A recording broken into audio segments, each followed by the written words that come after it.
Welcome to the 164th edition of Make Pro Wrestling Majestic again, number 2, because Peanut Gallery's eye was weird.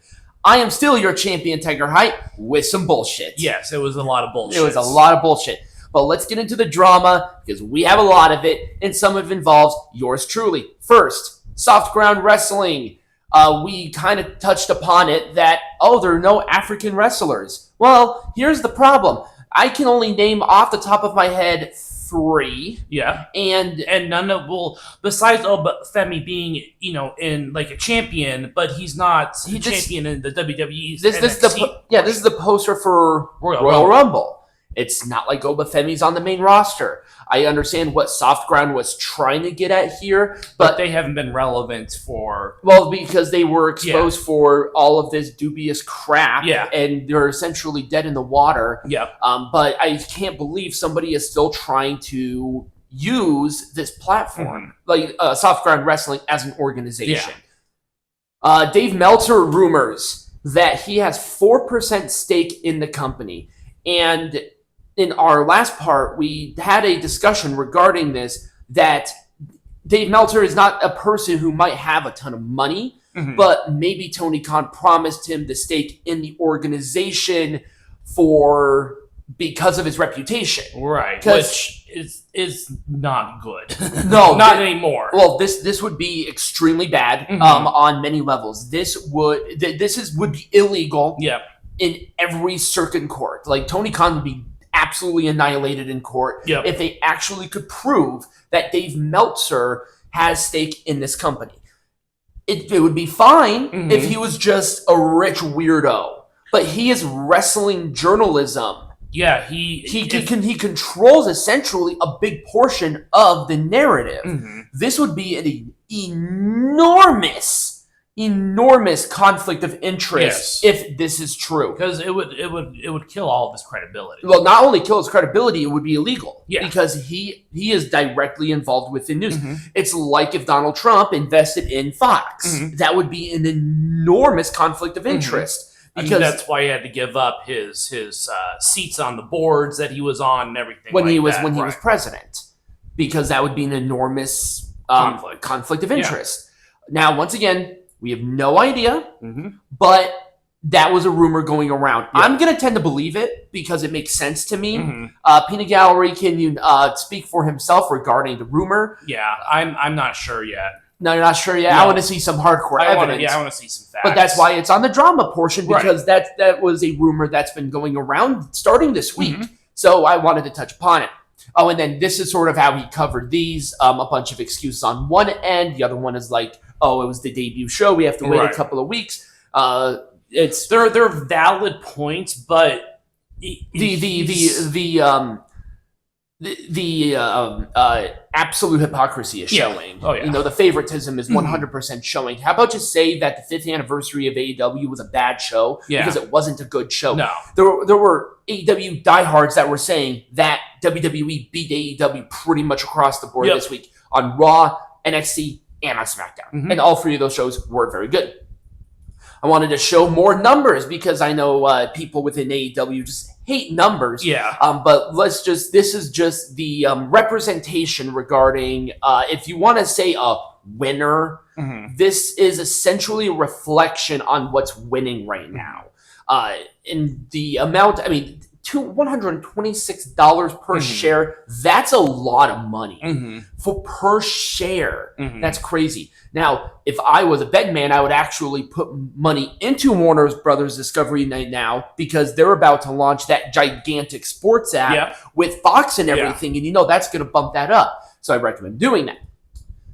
More sources. I wanted to talk a little bit about pretty much a numbers breakdown regarding this. Yeah. I do not believe the new numbers coming out from Meltzer saying it was 180 million. Every credible place like Variety, I think Fox covered it. Yeah, everyone said it was 150 million. I'm going to say it's 150 million. This is, once again, it's not a great number. It's really not. You're like, well, they have an extension. It's a 3-year extension. Right. That should be worrying. Because that's essentially, you have 3 years to churn this shit around because we've already invested too much money into this. They lost basketball. I don't think Warner Brothers Discovery would have read up on AEW if they managed to keep the NBA.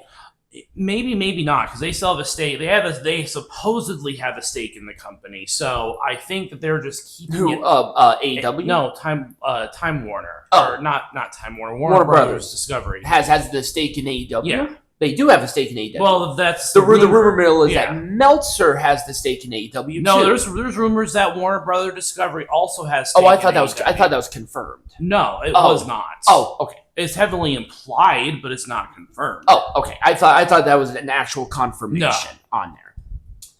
I think Fightful might have dropped the ball. They have claimed Joseph the Demon as a pedophile. Here is a problem. He is not. We have definitive proof that he is not. The name is wrong. The location is wrong. Everything is wrong. You know what this is? This is defamation of character. It's true. This is clear defamation of character. And Sapp deleted his tweets, but guess what? When you put it out, it's on there forever. It's on the internet forever. Now, if this is true, the Demon should sue. Yeah. He should sue because what could you say? The worst thing you could say to somebody is that they are a child predator. Nobody likes child predators. No. But and if he lives here in Vegas, hey, give me a call. I have a great lawyer. He is a pit bull. He will annihilate them. So if you ever want to go at it 100%, let me know. We follow each other on Twitter. Oh, okay. So there we go. Speaking of litigations. Yay! Woo! So Rob Feinstein, we read his chat because he wants to be a snarky little shit and doesn't understand copyright infringement. I'm going to leave this picture right here of him trying to meet a 14-year-old kid. Hey, Rob, I know you're going to watch this, so let me help you out here.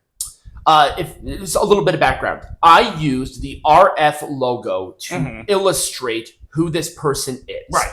Because we need some context. Right. We'll give you some context on the significance of Rob Feinstein in early tape trading and everything.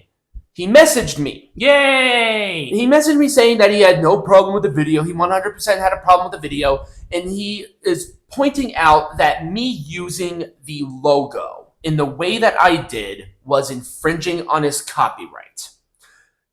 No, it's not. Let me help you out here. In the context that I used, your logo was for presentation. Yep. I had to explain to people with visualizations on who you are. Yeah. Other than you trying to meet up a 14-year-old boy here, Robbie boy, I used it in the right context. You know why? Here is where infringement will come up. Commercial use without transformation.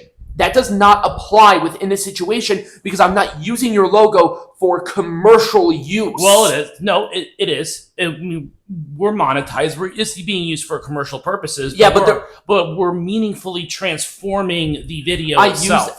But I also use the logo in that transformation context. We were commenting on the logo, what it was. Right. I'm not saying that we were adding substantial commentary to it. We were adding the commentary to it. And even though the videos are being monetized in every technicality, we're not using the logo to monetize. No. Yeah, we're just using it as a visual present. You're using it for visual. It's the physical representation of your tape library trading, you dumb fuck.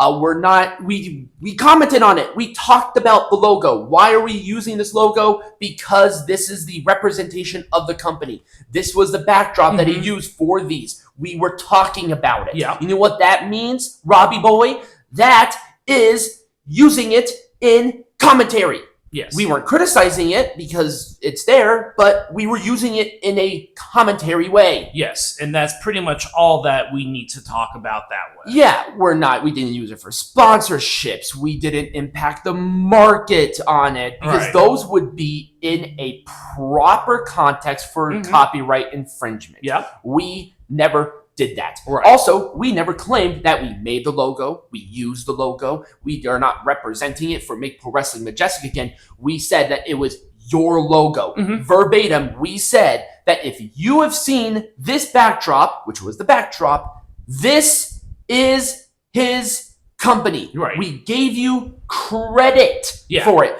You know what that means? You have no purpose of messaging me or trying to take down the video. If you try to do it, Rob, I will guarantee you will hear from my attorney. Anyways. Try me. Also, by the way, you told me that I had until 8 p.m. to respond to you. This is before 8 p.m. on every time zone. Please do something. If you're going to do it. He's not going to. I don't think he's going to do it.